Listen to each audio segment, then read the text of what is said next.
नमस्कार कक्षा 10 के बच्चों। आज हम लोग जो है नैतिक मूल्यानि पाठ पढ़ेंगे। अभी तक आप लोगों ने उद्भिज्य परिषद पढ़ा, उसका शब्दार्थ इत्यादि आप लोगों को मिला।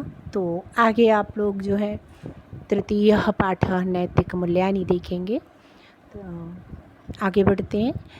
नैतिक मूल्यानि नीति संबंधित मूल्य, इसका अर्थ है नीति संबंधित मूल्य।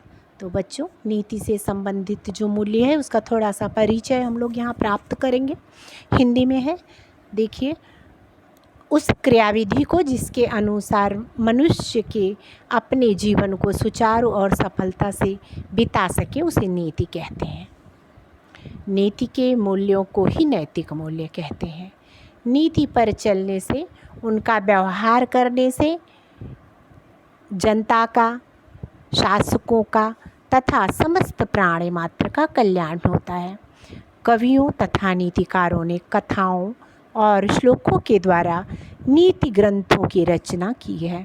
यथा चाणक्य नीति, वैदुर नीति, विदुलोपाख्यान, पंचतंत्र, शुक्र नीति, नीति सार, भर्तृहरिकृत, नीति शतक आदि शिक्षा देते हैं कि सच बोलना, हिंसा न करना, चुगली न करना, गरीबों को दान देना, दया, सहनशीलता, परोपकार, विनयशीलता, अतिथि सत्कार आदि नैतिक आचरण है। नीति का निर्माण जन समाज को आगे बढ़ाने वाला होता है। तो बच्चों, इसमें नीति से संबंधित कुछ हिंदी में भूमिका थी, उसको आप लोगों ने देखा। अब हम लोग नीचे आते हैं और यहाँ से आप लोग देखिए। हाँ, यहाँ से हम लोग जो है इसको संस्कृत देखते हैं, ध्यान से देखते चलिए और सुनते चलिए। नैनं नीति, तो कह रहे हैं नीतिरीमानि मूल्यानि नैतिक मूल्यानि। नैनं नीति, नयन कहते हैं ले चलना, तो ले चलना ही नीति ही मतलब नीति है। नीतिरीमानि मूल्यानि नैतिक मूल्यानि, तो नीति का यह जो मूल्य है यही नैतिक मूल्य है। यया सरल्या कार्यकरेण मनुष्यस्य जीवनं सुचारु सफलं च भवति। कह रहे हैं यया सरल्या, तो जिस रीति से या जिस ढंग से कार्य करने से मनुष्य से जीवनम, मनुष्य का जीवन सुचारू और सफल रूप से चलता है, यानी सुंदर और सफल होता है, उसी को नीति कहते हैं। सा नीति कथ्यते, वही नीति होती है, उसी को नीति कहते हैं। तो इयं नीति केवलस्य जनस्य समाजस्य कृते एव न भवति। तो कह रहे हैं यम नीति, ये नीति जो है केवल मनुष्य और समाज के ही लिए नहीं होती, बल्कि जनानां नृपाणां समेषां च व्यवहाराय भवति। तो कहने का मतलब यह नीति जो है केवल मनुष्य और समाज के लिए नहीं होती, बल्कि जनानां, मनुष्य के, और राजा और सभी लोगों के लिए होती। समेषां च व्यवहाराय भवति, सभी के लिए, सभी के व्यवहार के लिए होती है। नीत्याचलनेन, नीति के अनुसार चलने, व्यवहारेण, व्यवहार करने से, प्रजानां शासकानां, तो प्रजा, शासक, समस्तस्य और समस्त लोकस्यापि कल्याणं भवति, यानी समस्त लोक का कल्याण होता है। दूसरा स्टेंजा देखेंगे। आप नीचे आए, यहाँ से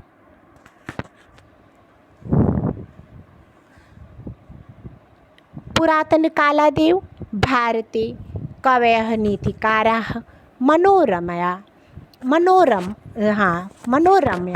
सरसया गिरा नीतिवाक्यानि कथाभिः श्लोकैश्च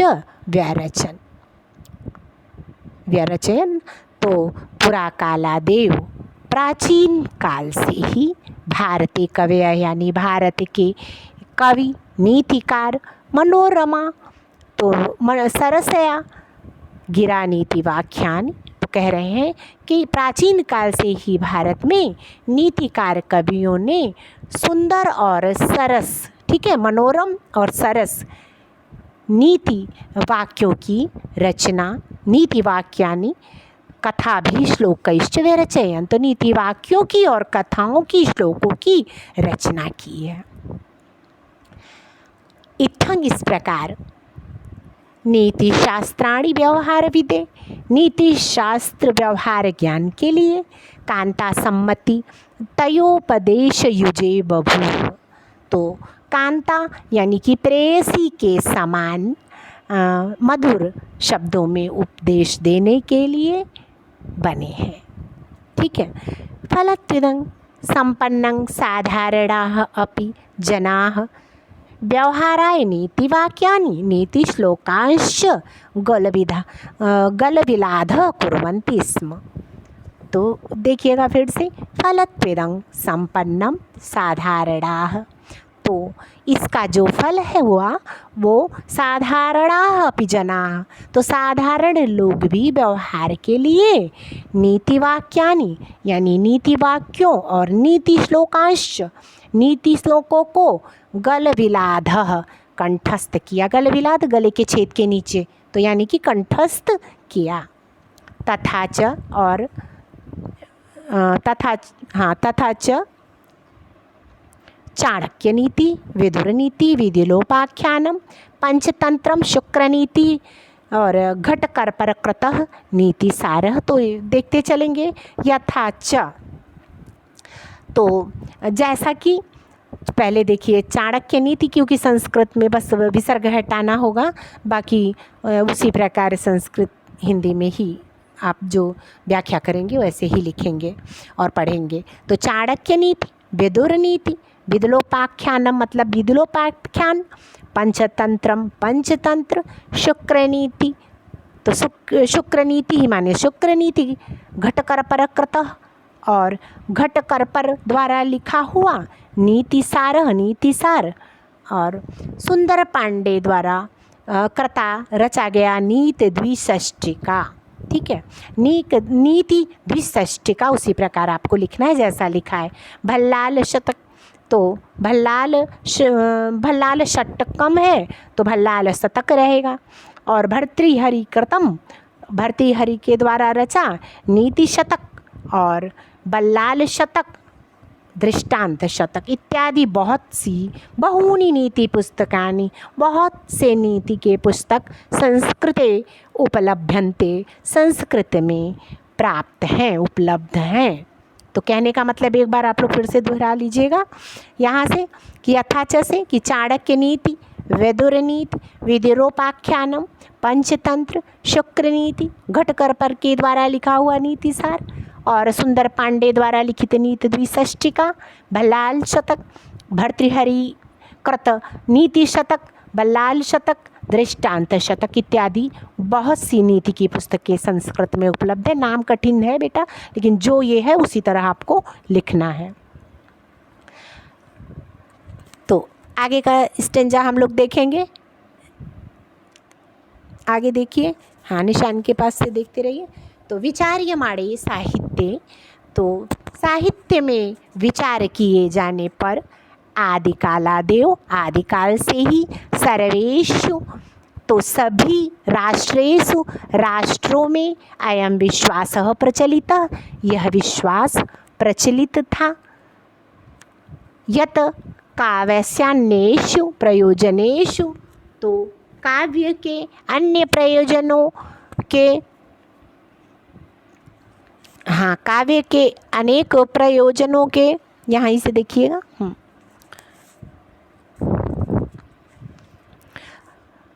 अनेक प्रयोजनों के मुख्य जो है नैतिक संतोष था। तो विचार्यमाणे साहित्य, साहित्य में विचार किए जाने पर आदिकाल से ही सभी राष्ट्र में जो है ये विश्वास प्रचलित था कि काव्य के अन्य प्रयोजक यानी काव्य अन्येषु प्रयोजनेषु, काव्य के अनेकों प्रयोजन के होने पर भी एक मुख्य प्रयोजन, एक मुख्यम प्रयोजनम, तो एक मुख्य प्रयोजन जो है वो नैतिक परितोष, नैतिक संतोष। ठीक है। प्लेटो, आगे देखिए, प्लेटो, अरस्तु, पेटर, होरेश आदि सर्वे विचारकैः काव्यस्य मुख्यं प्रयोजनं नैतिक विकासः एव स्वीकृतः। तो प्लेटो, अरस्तु, पेटर, होरेश आदि ये जो सभी विचारक हैं वो सभी जो है उनका मुख्य जो प्रयोजन है सबका नैतिक विकास ही स्वीकार किया गया है, यानी नीति से संबंधित ही विकास स्वीकृत किया गया है। आगे देखिए, नेक्स्ट स्टेंजा पे आइएगा नीचे, तो देखिए, नैतिक मूल्य व्यक्ति सामाजिकी है व्यक्ति प्रतिष्ठा अभिवर्धते। तो नैतिक मूल्यों से व्यक्ति की और सामाजिक प्रतिष्ठा, तो सामाजिक प्रतिष्ठा बढ़ती है।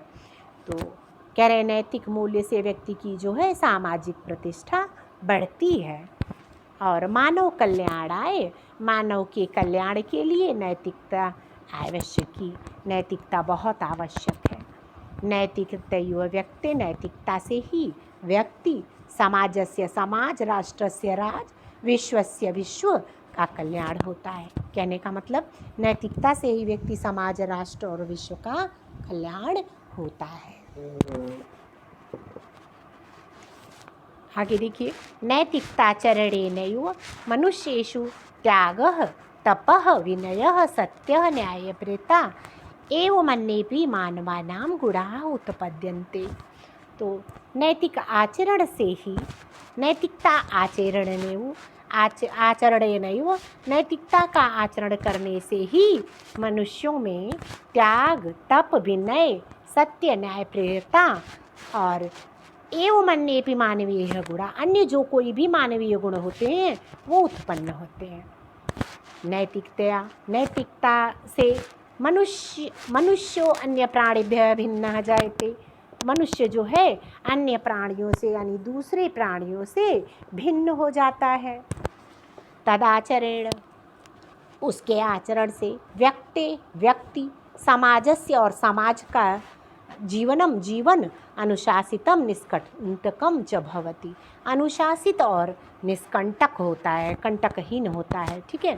तो कहने का मतलब कि उसके आचरण से व्यक्ति और समाज का जो जीवन होता है वो अनुशासित होता है और कंटक विहीन होता है। व्यक्ति, तो व्यक्ति, समाजस्य समाज, वर्गस्य वर्ग, देशस्य देश की जो समुन्नय अवसरों लभ्यन्ते, उन्नति का अवसर भी प्राप्त होता है। समाज ईर्ष्या, द्वेष, छल, कलह आदि दोषेभ्यः मुक्तो भवति। समाज जो है ईर्ष्या से, द्वेष से, छल से, कलह से, इन दोषों से मुक्त होता है। अस्माकं सामाजिकाः, हमारे जो सामाजिक और अंतर्राष्ट्रीय संबंध नैतिकताचरणेन, नैतिकता के आचरण से दृढ़ा भवन्ति, यानी कि मजबूत होते हैं। तो हमारे सामाजिक और अंतर्राष्ट्रीय जो संबंध हैं वो नैतिक आचरण से ही मजबूत होते हैं।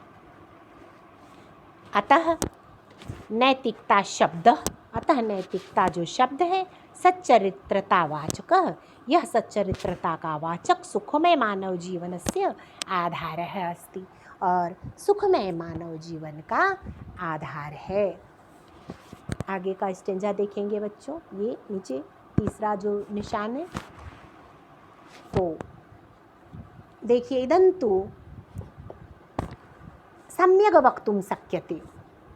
तो ये भली भांति कहा जा सकता है कि यत नैतिकताचरणस्य, नैतिक आचरण और नैतिकतायाश्च मुख्य उद्देश्यं स्वस्य अन्यस्य च कल्याणकरणं भवति। तो कहते हैं कि ये भली भांति कहा जा सकता है कि नैतिक आचरण और नैतिकता का जो मुख्य उद्देश्य है वो अपना और दूसरे का उससे कल्याण होता है।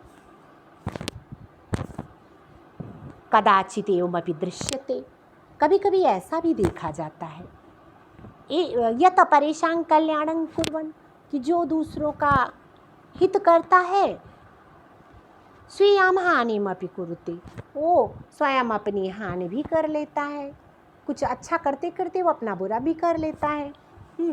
तो एवं विधं नैतिक आचरण विशिष्टम महत्वपूर्ण च मन्यते।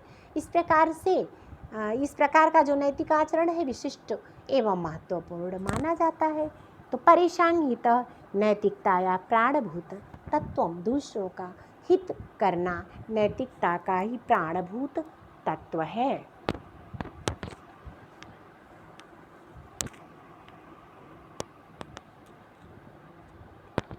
ठीक है बच्चों, इतना ही।